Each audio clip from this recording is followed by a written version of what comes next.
ఎంతమంది నడిపించినా గానీ ఏందంటారు కదా, దూరమే చెరువు దగ్గర మాత్రమే తీసుకెళ్తారు కదా. నీళ్లు తాగితే నీళ్ళు, తాగకపోతే నీళ్ళు, అంతే కదా. నీకు దాహం వేస్తే తాగుతావు, దాహం కాకపోతే నువ్వు తాగవు, అంతే. కానీ ఇక్కడ ఎంతమంది చెప్పిన ఏం చేసినా నీ లైఫ్ బాగుండాలంటే నీ జీవితం ఏంది, రియల్ గాడ్ ఎవరు, అన్ రియల్ గాడ్ ఎవరు, నిజమైన వాళ్ళు ఎవరు, నేను సృష్టించి నీ సృష్టికర్త ఎవరు.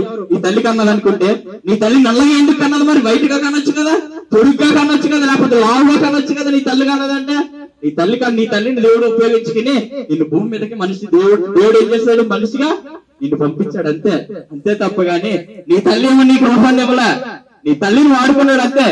అదే నీ గృహంలోనే, నీ కుటుంబంలోని, నీ తండ్రి దగ్గర, ఈ గ్రామంలోనే ఎందుకు నిన్ను పుట్టించాడు అంటే నీ మనసు మార్చుకుని, నీ తల్లిదండ్రులను మార్చుకుని, లేకపోతే నీ కుటుంబాన్ని మార్చుకుని నీ కుటుంబాన్ని కట్టుకుంటామని నిన్ను తీసుకొచ్చి నీ కుటుంబంలో పెట్టాడు. హల్లెలూయా, హల్లెలూయా.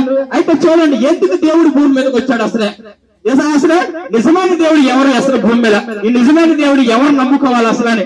అందరూ నిజమైన దేవుడు అంటాడు. ఆయన ఇప్పుడు ఏమంటాడంటే, బైబిల్ ఏం చెప్తుంది, నేనే దేవుడిని, నేను వేరొక దేవుడు లేడు, సృష్టికర్తను నేనే అంటాడు. అయితే వేద గ్రంథాలకి వెళ్దాం. పాప పరిహార రక్త ప్రోక్షణం తద్రక్తం పరమాత్మైన పుణ్యదాన బలయగః. దీని మీనింగ్ ఏంటంటే, పాపం పోవాలంటే ఒక నీతిమంతుడు భూమి మీదకి రావాలి. పాప పరిహారం రక్త ప్రోక్షణం జరగాలి. రక్త ప్రోక్షణం జరగాలంటే ఏంటి, తద్రక్తం పరమాత్మైన పుణ్యదాన బలయగః. అంటే ఆ రక్తం ఎవరిదై ఉండాలి, పరిశుద్ధుని యొక్క రక్తమై ఉంటేనే మనుషుడి యొక్క పాపాలు పోతాయని ఎవరు చెప్పారు, అన్యుల గ్రంథమే చెప్పింది, మన గ్రంథాలు చెప్పలే. మన గ్రంథం చెప్పింది అనుకోవచ్చు. ఫర్ ఎగ్జాంపుల్, ఇప్పుడు ఆ గ్రంథం చెప్పినప్పుడు ఏ దేవుడైనా సరే, నువ్వు పూజిస్తున్నావు, పూమలో పూజిస్తున్నావు, లేకపోతే ఒక రూపాన్ని పూజిస్తున్నావు, ఒక 4 చేతులు ఉన్న వల్ల పూజ చేస్తున్నావు. ఫర్ ఎగ్జాంపుల్, నీ కొడుకు అలాగే 4 చేతుల్లో పుట్టాడు, ఒకవేళ 4 చేతుల్లో పుట్టాడు, దేవుడు పుట్టాడని నీ కొడుకుని పెంచుకోవచ్చు కదా. అయ్యి వారాన్ని రోజు ఏడుతావు, 2 చేతులు వచ్చినాయి, 2 తలకాలు వచ్చినాయి అంటారు, అవునా కదా. రూపాన్ని ఇష్టపడతలేదు, దేవుని మాత్రం కొలుస్తున్నావు. సరే, పాముని పూజ చేస్తున్నావు కదా, పాము దేవుడే కదా, తీసుకొచ్చి పక్కన వేసుకుని పడుకోవచ్చుగా. పక్కన వేసుకుని పడుకున్నప్పుడు దేవుడిగా పక్కన పడుకున్నాడు అనుకోవచ్చుగా. కానీ రూపాన్ని ఇష్టపడట్లేదు, దేవుని మాత్రం మనసులో మాత్రం ఆ రూపాన్ని ఇష్టపడుతున్నావు. సరే, అది అయిపోయింది కదా. ఒక తొండముండి ఒక పెద్ద వ్యక్తి నీ కొడుకు నీ గర్భాన్ని పుట్టాడు, ఆ దేవుడు పుట్టాడు అని అనుకోవచ్చు కదా. ఇప్పుడు మా ఎలా పుట్టాడని తీసుకెళ్లి అక్కడ గోవర్లో పడేసి వచ్చేస్తాం, అంతే తప్ప కానీ రూపాన్ని ఇష్టపడట్లేదు. కానీ ఈ బైబిల్ గ్రంథం ఏం చెప్తుందంటే, ఇప్పుడు చూడండి, పాప పరిహార రక్త ప్రోక్షణం తద్రక్తం పరమాత్మైన పుణ్యదాన బలయగః. అంటే పాపం పోవాలంటే నీతిమంతుడు పుట్టాలి. అంటే చెట్టుని చూసినా, ఒక మొక్కను చూసినా, ఒక జంతువుని చూసినా అన్నింటిలోనే పాపమే కనిపిస్తుంది. ఇప్పుడు చెట్టు ఏం చేస్తుంది, పురుగులాటల్ని చంపుకుని అది పెరుగుతూ వస్తుంది. ఒక జంతువు ఏం చేస్తుంది, మొక్కను చంపుకుని వస్తుంది. అంటే ఏదో ఒక జీవి ఆధారపడుతూనే ఉంటుంది. కానీ ఇక్కడ ఎవరు చూసినా ఏదో దాంట్లో పాపమే కనిపిస్తుంది. అయితే దేవుడు చూసి బాధపడి, అరే చూడు, ఇలా భూమి మీద ఒక్కడ కూడా నీతిమంతుడు కనిపించట్లేదు కదా అని ఏం చేశాడంటే, నేనే స్వయంగా ఒక కన్యక గర్భాన్ని పుట్టాలని. ఎవరన్నా ఏ గ్రంథంలో రాయబడిందా ఇట్లాని? ఒక కన్యక గర్భాన్ని ఒక నీతిమంతుడిగా పుట్టి భూమి మీదకి వచ్చి ఈ పాపముల నిమిత్తం చనిపోవడానికి ఇష్టపడ్డాడు, దున్నపడ్డాడు. అందుకే యెషయా గ్రంథం 54వ అధ్యాయంలో చూస్తే ఏమంటారు తెలిసి, మొత్తం అంతా చదివినా అక్కడ ఏమంటది, నీ నిమిత్తం, నీ రోగం నిమిత్తం నా శరీరం అంతా దున్నబడింది అని అంటాడు.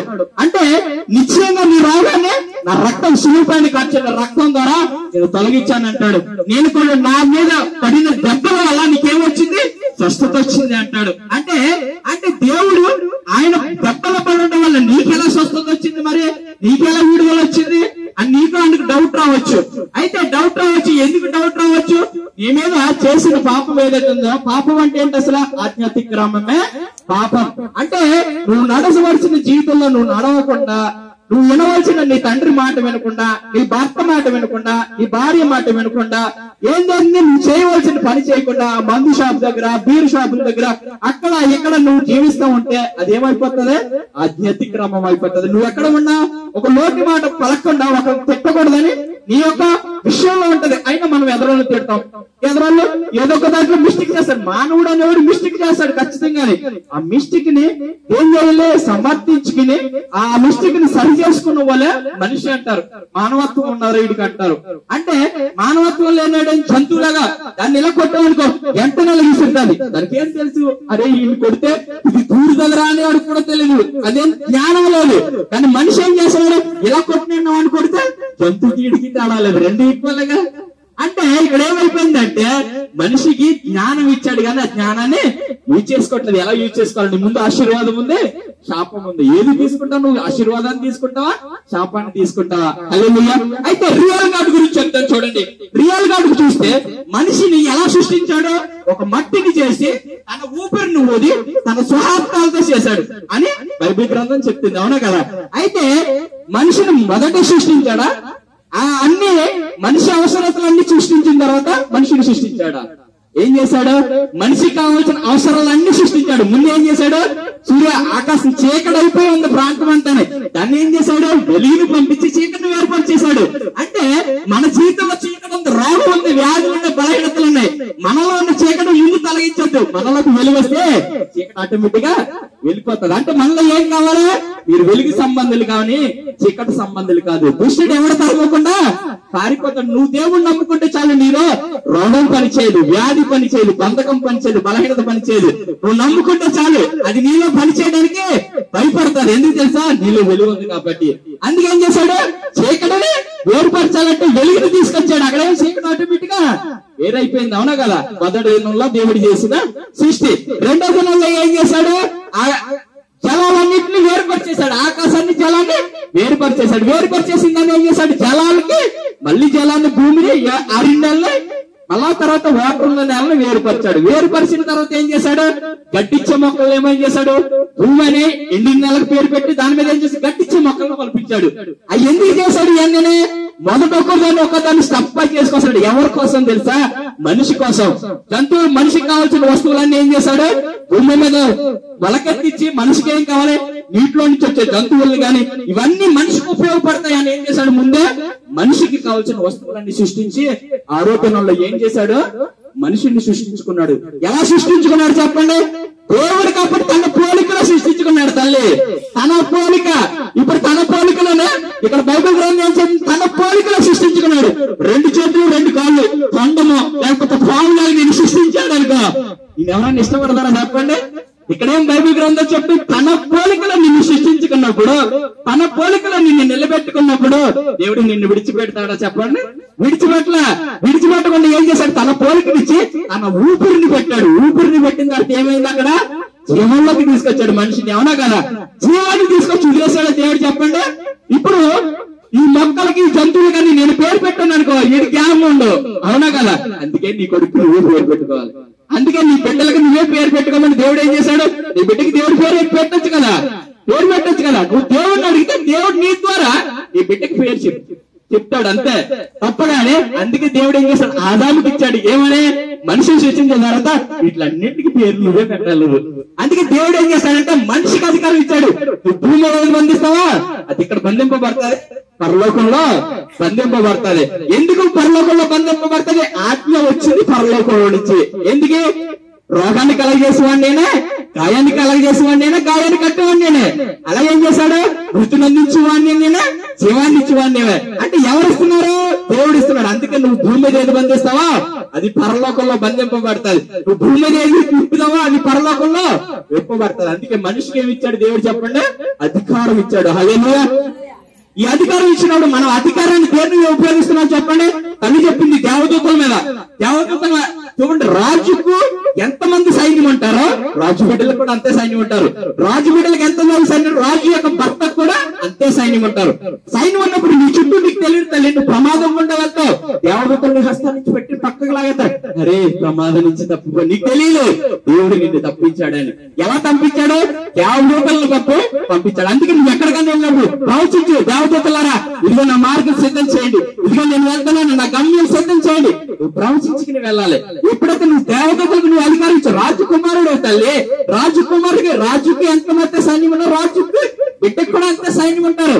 నువ్వు ఆజ్ఞని ఏం చేసేయాలి? అధికారాన్ని ఉపయోగించి వాళ్ళకి ఆజ్ఞాపించాలి. ఆజ్ఞాపిస్తే ఏం చేస్తాయి చెప్పండి? కార్యం జరిగిస్తాయి. హల్లెలూయా. అందుకే దేవా నేను వెళ్తున్నా, నా మార్గాన్ని సిద్ధం చేయండి దేవా అంటే, ఇప్పుడు ఒకేసారి దేవుడు నమ్ముకున్న తర్వాత ఇది సరిపోతుందా? సరిపోదు తల్లి. ఎందుకు తెలుసా? నువ్వు దేవుడి దగ్గరికి ఎలాగొచ్చావా? నీ రోగం పోవాలంటే దేవుడి దగ్గరికి వచ్చావు. అంటే ఒక రైతు దగ్గర పని ఉంది, ఒక రైతు దగ్గర పని ఉన్నప్పుడు నువ్వు ఎలాగొచ్చావు? ఒక కూలి పని కోసం వచ్చావు. రోజు పనిస్తే ఆ కుటుంబం బాగుపడుతుంది, ఏదో 2 ముద్దలు అన్నం తింటామని రాజు దగ్గరికి వెళ్ళారు. రాజు దగ్గరికి ఒక అధికారి దగ్గరికి వెళ్ళాడు, అని పని ఇచ్చాడు. ఓ రోజు కూలి పనికి వెళ్ళావు అంటే నీ రోగం పోవాలని దేవుడి దగ్గరికి వెళ్ళావు, ఒక కూలోడిగా వెళ్ళావు. నీ రోగం తగ్గిస్తాడు. తర్వాత తగ్గించిన తర్వాత ఒరే భలే ఈ దగ్గరికి వెళ్తే నాకు మంచి జరుగుతుంది, ఓ 10 రోజులు ఈ దగ్గర పని చేసుకుంటే బాగుంటాను కదా, ఈ దగ్గర పని ఉంది అని నువ్వేం చేస్తావు? ఈయన ఆరాధించడానికి 10 రోజులు దేవుడి దగ్గరికి వెళ్తే చాలు, 7 దినాలు దేవుడి దగ్గరికి వెళ్తే చాలు, 7 వారాలు వెళ్తే చాలు. కొన్ని ఏం చేస్తావు? దాసుడి లెవెల్కి వెళ్ళావు. ఇప్పుడు ఎక్కడ ఉన్నావు? పనివాడి లెవెల్ నుంచి దాసుడి లెవెల్కి వచ్చావు. దాసుడి లెవెల్ ఏం చేస్తావు? దేవుడికి నీకు ఒక 10 రోజులు, లేకపోతే ఒక 6 రోజులు, ఒక 7 వారాలు రామ్మ చర్చికి, లేకపోతే 2 ఆదివారాలు రామ్మ. ఏమైపోయింది? అక్కడ దాసుడి లెవెల్కి వెళ్ళావు. దాసుడి లెవెల్ నుంచి దేవుడికి నువ్వు నచ్చావు. ఈ 2 లెవెల్ నువ్వు చేస్తే 3వ లెవెల్ దేవుడు ఏం చేస్తాడు తెలుసా? వీడి మనసు మంచిదిరా, వీడికి పని అప్పగిచ్చాను, మంచిగా చేస్తున్నాడు, వీడు మంచోడు రా అని ఏం చేస్తాడు? వీడికి స్నేహితుడుగా ఉంటే బాగుంటాడు కదా అని దేవుడు ఏం చేస్తాడు తెలుసా? స్నేహితుడిగా ఉండాలని ఆశపడతాడు. నువ్వు 2 పనులు చేస్తే చాలు. నువ్వు కూలోడుగా దేవుడి దగ్గరికి వచ్చి దేవా నా కష్టం ఇదయ్యా, నా బాధ ఇయ్యా, నా రోగం ఇదయ్యా, నా బలహీనత అని చెప్పుకుంటే చాలు. రెండోసారి దేవా నా రోగాన్ని తగ్గించావు కదా, నీ దగ్గరికి వస్తాను దేవా, ఒక 7 వారాలు వస్తాను దేవా, నీ మనసు తెలుసుకుంటా దేవా, నీ విషయం తెలుసుకుంటాను. అలా 7 వారాలు వచ్చావనుకో, తర్వాత ఏమైతుంది? దేవుడు నీకు మనసుగా ప్రేమించి ఏం చేస్తాడు? స్నేహితుడు అంటాడు. అబ్రహాం ఏమన్నాడు? నా స్నేహితుడా అన్నాడు. స్నేహితుడికి ఎక్కడికన్నా రాజులు ఎట్టుకొచ్చి ఇచ్చేసేవారు. స్నేహితుడికి దేవుడు ఏం చేశాడు?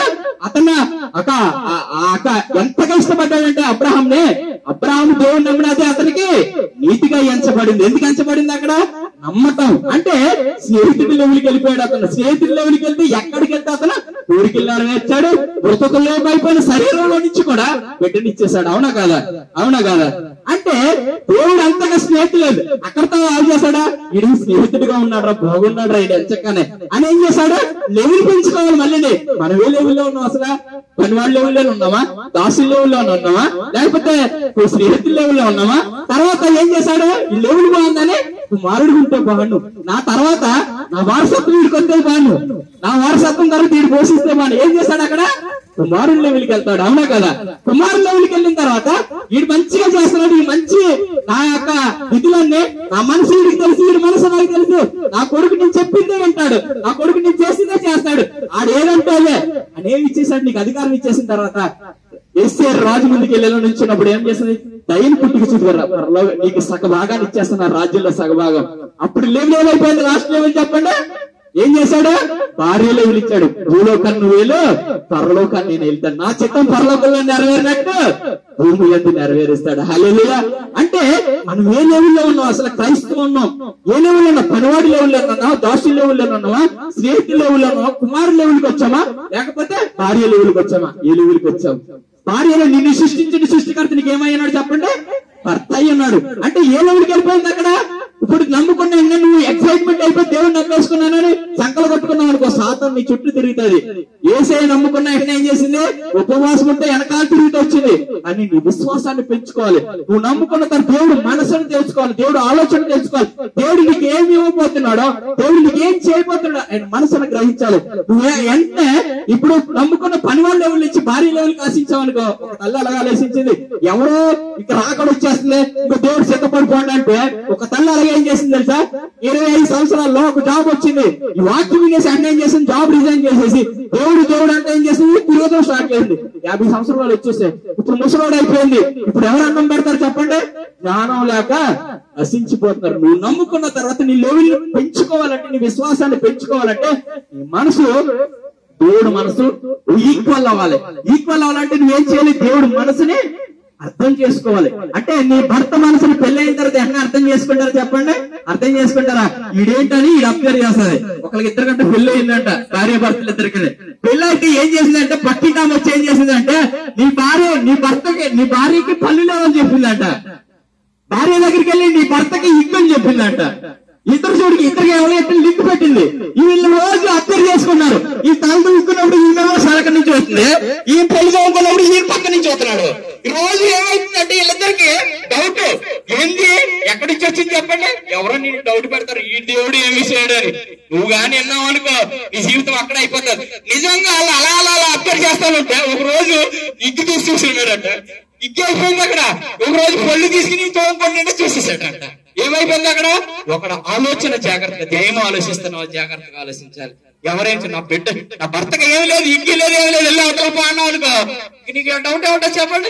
నీ భర్త మంచిదలా ఉండు, నువ్వు డౌట్ పడ్డావు కాబట్టి ఆ డౌట్ ఏమైపోయింది, నిజమైపోయింది నీ భర్త. అందుకే నువ్వేం ఆలోచిస్తున్నావా, ఎవరు ఏం చెప్పినా వినకూడదు. ఫస్ట్ నీ మనసు స్టేబిలిటీ ఉండాలి. నువ్వు స్టేబుల్ గా ఉన్నావు అనుకో, నువ్వన్నీ చెప్పినా నువ్వు తొలగిపోవు. అందుకే నువ్వేం చేస్తావు, దేవుడిని కట్టుకోవాలి. మనసు దేవుడికి మీద ఆధారపడ్డ వాళ్ళు ఎప్పుడు కూడా కొనుక్కరు, బెదర్రు, భయపడరు. హల్లెలూయా. అయితే రియల్ గాడ్ గురించి చెప్తున్నాను చూడండి. ఇప్పుడు నిజమైన దేవుడు కదా, మనిషిని సృష్టించిన తర్వాత అన్ని ముందు సృష్టించేసి ఏం చేశాడు, మనిషికి అవసరాలు తీర్చాడు. ఆ తర్వాత ఏం చేశాడు, మనిషి చేత పేర్లన్నీ పెట్టించుకున్నాడు. అయింది అక్కడ దావా చేశాడా? అయితే ఆత్మరూపంలో ఒక మనిషిని ఎండిన ఎముకల దగ్గరికి తీసుకెళ్లాడంట. అంటే దేవుడు నమ్ముకున్న తర్వాత మీరు ఆత్మానుసారులా శరీరానుసారులా చెప్పండి. శరీరం ఏం చెప్తుంది, ఆడు మోసం చేసి ఆడు ఇల్లు కట్టుకున్నాడు, ఏదో విధంగా లాగే ఆడు మునిగిపోవాలి, ఆడు చచ్చిపోవాలి, ఆడు పోవాలని మనసు ఏం చేస్తుంది, శరీర సంబంధమైన మనసు కోరుకుంటారు. అది మనిషి నైజం తల్లి. అది నువ్వు వద్దన్నా కూడా నీలో అసూయ వస్తుంది, పగ వస్తుంది, కక్షలు వస్తాయి. కానీ మనసులో ఇంటర్ స్పిరిట్ ఒకటి ఉంటది. అదేం చెప్తుంది, వద్దులేరా ఆడు మనల్ని అంటూడే, వద్దులేరా ఆడు మంచోడు అని తిట్టొద్దురా లోపల అనిపిస్తుంది. కానీ లోపల స్పిరిట్ మొత్తం బయటికి రాదు. ఎందుకు రాదో తెలుసా? ఎందుకు? శరీర సంబంధమైన స్పిరిట్ ఆత్మ సంబంధమైన స్పిరిట్ ని తప్పేస్తుంది. ఇప్పుడు ఎవరైనా తిట్టారు, బలో తిట్టింది అంటారు, కానీ లోపల ఉంటది ఆడే. అదే నిన్ను తిడితే ఎలా ఉంటావు చెప్పండి. ఆమె తిడితే నువ్వు ఆనందపడ్డావు, అదే నిన్ను తిడితే ఎంత బాధపడతావు. అదే బాధ నువ్వు అర్థం చేసుకున్నావు అనుకో, ఈ మనసు ఎంత హ్యాపీగా ఉంటది. అరే అనవసరంగా ఆమె తిట్టావురా అని అనుకుంటే ఏమైపోయింది, మానవత్వంతో దేవుడి యొక్క హృదయంతో మనం ఆలోచించిన వాళ్ళం అవుతాం. హల్లెలూయా. అయితే ఈ రియల్ గాడ్ కాబట్టి ఏం చేశాడు, ఆయన ఏం చేశాడు, మనిషి ఇచ్చేసింది, అన్ని ఇచ్చేసిన తర్వాత ఆత్మవశుడై ఎండిని ఎముకల దగ్గరికి తీసుకెళ్లాడంట. ఒక ప్రవక్తని తీసుకెళ్లి ఏం చేశాడు, ఎండిని ఎముకల దగ్గరికి తీసుకెళ్లి, నరపుత్రుడా వీటిని ప్రవచించి జీవంలోకి తీసుకురాగలవా అని అడిగినప్పుడు అంటాడు, ప్రభువా దేవదేవుడా నేను ఎలా చేయగలను, మనిషినయ్యా నేను ఎట్లా చేయగలను అంటే, నేను ఒక మనిషిని చేసి ఒక మట్టిని చేసి ఊపిరిలోగా నువ్వు చేయలేవా? ఇప్పుడు ఆయన నిజమైన రియల్ గాడ్ కాబట్టి ఏం చేస్తున్నాడు చెప్పండి, నీ చేత చేపిస్తున్నాడు. నువ్వు నిజమైన తల్లి, నువ్వు నిజమైన తండ్రి, నువ్వేం చేస్తావు, నీ కొడుకు నిజంగా ఉండాలి, నీతిగా ఉండాలని కోరుకుంటావు. పాడైపోవాలని కోరుకుంటావా? నువ్వు నీతిగా ఉన్నప్పుడు నీ కొడుకు పాడైపోవాలని కోరుకుంటావా? పాడైపోవాలని అయితే కోరుకోవు కదా. ఎందుకు తెలుసా, నువ్వు నిజమైన వ్యక్తివి, నువ్వు నీతి గల వ్యక్తివి, నీలో నమ్మకం ఉంది, మంచితనం ఉంది, మంచి ఆలోచనలు ఉన్నాయి. ఈ కొడుకు కూడా నీకన్నా మంచిగా ఉండాలని ఆశపడతావు. అయితే ఈయన రియల్ గాడ్ కాబట్టి ఈయన ఏం చేస్తున్నాడు, నా వల్ల ఈయన కూడా ఊపిరిలోని ఎండిన ఎముకలకి జీవాన్ని పోయాలని ఎండిన ఎముకల దగ్గర తీసుకెళ్లాడంట. నేను నరముత్రుడు అయ్యా, ఎలా చేయగలను, ఎలా వీటిని బతికించగలను అన్నప్పుడు అంటాడు, నోటిని ఎత్తి ప్రవచించి అంటాడు. ఈ తల్లి చెప్పింది కదా, నోటితో ప్రవచించాలి. నోటితో ప్రవచిస్తే ఒకటి నోటి మాట వల్ల వాడు ఫలాన్ని ఏమిస్తాడు, ఫలాన్ని అనుభవిస్తాడు. నీ కొడుకు ఏదో అట్టుకెళ్తున్నాడు, పడతారో అంటే ఖచ్చితంగా పడతాడు. ఎందుకు చేస్తాడు, నువ్వు అన్నావుగా పడతావని, అదే నువ్వు అన్నావు పడేవరని పట్టుకెళ్ళరాను ధైర్యం కట్టుకెళ్తాడేమాడు. అంటే నువ్వు ఆ ధైర్యాన్ని వాడికి ఇస్తున్నావు తప్ప కానీ ధైర్యాన్ని మాత్రం ఇవ్వట్లేదు. అందుకే నోటి మాట చాలా ఇంపార్టెంట్. అంటే నువ్వు ఒక పైప్ వేసావు తల్లి, ఇక్కడ ఒక పైప్ వేసిన మంచి నీళ్ళు వచ్చేసినాయి, ఎంచగా చక్కగానే నీళ్ళు తాగు. తర్వాత 2 రోజులు ఇచ్చాం, అందులో మురికి నీళ్ళు వచ్చినాయి. తర్వాత మళ్ళీ మంచి నీళ్ళు వచ్చినాయి, తర్వాత మురికి నీళ్ళు వచ్చినాయి. నువ్వు తాగుతావా చెప్పండి, నువ్వు తాగుతావా? మన నోట్లో నుంచి కూడా ఒక రోజు మంచి మాట్లాడతా, ఒక రోజు చెడు మాట్లాడతా, ఒక రోజు మంచి మాట్లాడతా, ఒక రోజు ఏ మాట నమ్మాలి చెప్పండి. దేవుడు ప్రార్థన చేస్తావు మంచిగానే, తర్వాత బయటకెళ్ళి తిడతావు. ఈ ప్రార్థన అంగీకరించాలా వద్దా? ఎవరికైనా డౌట్ రాదు ఆయనకి. అంటే మనం నోటి మాటనే ప్రశుద్ధపరచుకోవాలి. హల్లెలూయా. మనకు వస్తాయి తల్లి, కోపం వస్తుంది, ద్వేషం వస్తుంది, మనిషి నైజాలు అయ్యి మనం పాడు చేయలేం. కానీ దేవుడిని నమ్ముకోవటం వల్ల ఆ నైజాన్ని మనం తొక్కేయగలం. అందుకే దేవుణ్ణి మనం అంగీకరించాలి, దేవుడిని అందుకే మనం ఆశ్రయించాలి, దేవుణ్ణి అంగీకరించి నడవాలి. హల్లెలూయా. అయితే ఈ ఎండిన ఎముకల దగ్గర తీసుకెళ్లి ప్రవచించినప్పుడు ఏం చేశాడు, సరే ఈయన ప్రవచించమన్నాడు కదా, ఎన్న ప్రవచిస్తే ఏమైపోయింది, గడగడగడ శబ్దం చేసుకుంటా ఆ ఎండిన ఎముకలన్నీ ఎలా వచ్చేసింది చెప్పండి, ఒక రూపంలోకి వచ్చేసింది.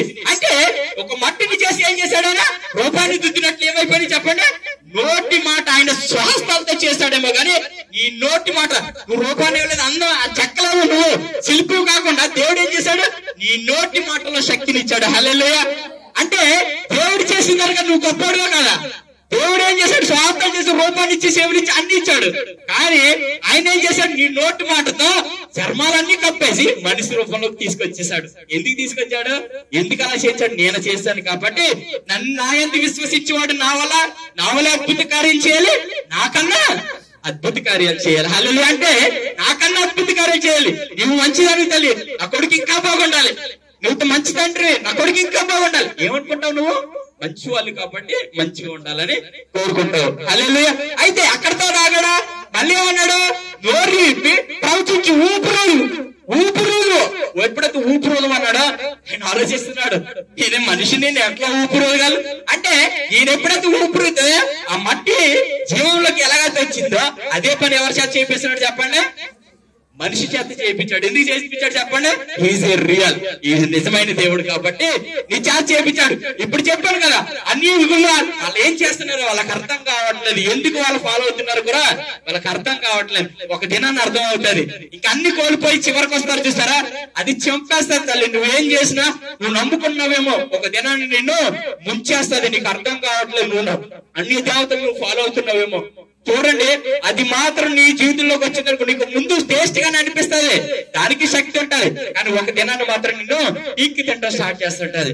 ఏం చేస్తాడు, మంచోడు ఇప్పుడు ఏమంటాడు చెప్పండి, కఠినంగా మాట్లాడతాడు. అదే దుష్టుడానికి ఏం చేస్తాడు, నీ దగ్గరికి వచ్చి లేనిపోని చక్కగా కౌరులు చెప్తాడు, చక్కగా నిన్ను ఉద్యోగం చేస్తాడు. తర్వాత నేను ఏం చేస్తాడు, వెనకాల ఒక్కొక్కయ్య తీస్తా ఉంటాడు. ఆ తీయని కౌరులే మనకి ఇష్టమై ఉంటాయి, కానీ మనం గ్రహించలేకపోతున్నాం. హల్లెలూయా.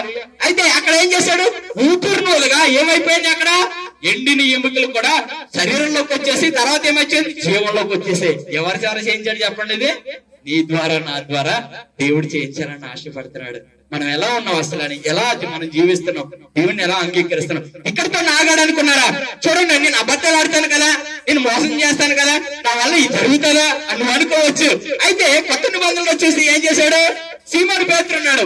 సీమోను పేతురు అందరు శిష్యులు యేసయ్య దగ్గరకు వచ్చాడు. మనిషి కుమారుడిగా భూమి మీదకి యేసయ్య వచ్చిన తర్వాత ఏం చేశాడు, అందరిని పిలిచి అందరు శిష్యులు అందరు ఉన్నప్పుడు అందరూ అంటారు నా గురించి వాళ్ళు ఏమనుకుంటారు అన్నప్పుడు ఒకళ్ళేమో అలాగంటారు, ఒకళ్ళు ఇలాగంటారు, ఒకళ్ళు ఇలాగంటారు, నువ్వు ఏమంటారు, ఎలీషా అంటారు, అట్లా ఒక్కొక్కరు ఒక్కొక్క విధంగా చెప్తున్నారు. అయితే మీరేమనుకుంటున్నారు నా కోసం, దేవుడు ఒక దినాన్ని అడుగుతాడు, నువ్వేమనుకుంటున్నావు అసలు వాళ్ళ గురించి, నువ్వు నమ్ముకున్న దాను నువ్వేమనుకుంటున్నావు నా గురించి, నేను నిన్ను రక్షించువాడిని అనుకున్నావా, నీ రోగాన్ని పోగొట్టువాడిని అనుకున్నావా, నీ బలహీనతను తొలగించువాడిని అనుకున్నా, నీ అప్పుల నుంచి నిన్ను విడుదలిచ్చువాడిని అనుకున్నావా, ఇవన్నీ అడుగుతాడు.